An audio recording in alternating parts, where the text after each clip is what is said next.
Collegamenti 2024 sta per partire e una delle caratteristiche di quest'anno è la presenza di una quarantina di laboratori sparsi in 14 sedi diverse nella nostra città. In essi potrete vedere, toccare, provare con mano le varie attività e le ricerche che facciamo all'interno delle nostre aule. Molti laboratori sono su prenotazione, è un semplice clic giusto per evitarvi delle code. Molti di essi sono dedicati a bambini, a ragazzi, alle famiglie che li accompagneranno.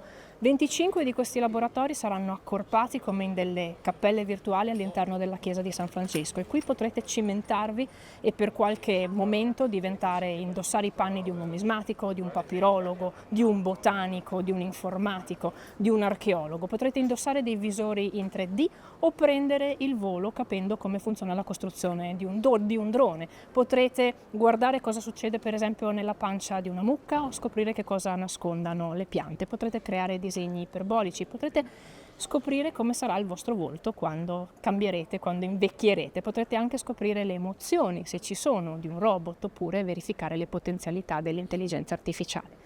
In giro per la città scoprirete anche altre cose, manoscritti greci per esempio, potrete incontrare Arturo Marignani, potrete ascoltare i suoni, i lamenti di un ghiacciaio che sta morendo, che si sta sciogliendo, potrete sentire i suoni dell'universo quando c'è stato il Big Bang, potrete parlare con i nostri economisti, potrete incontrare i geografi e parlare del paesaggio. Vedrete qual è il lavoro dei RIS, scoprirete come gestire un'emergenza medica, vedrete quali sono le attività della nostra azienda agraria e potrete acquistarne i prodotti.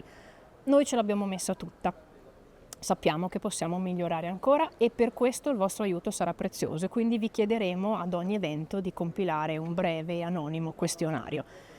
Le intelligenze sono il filo conduttore di questo evento. Portate la vostra intelligenza, portate la vostra esperienza e soprattutto la vostra curiosità e collegatela alla nostra per crescere assieme.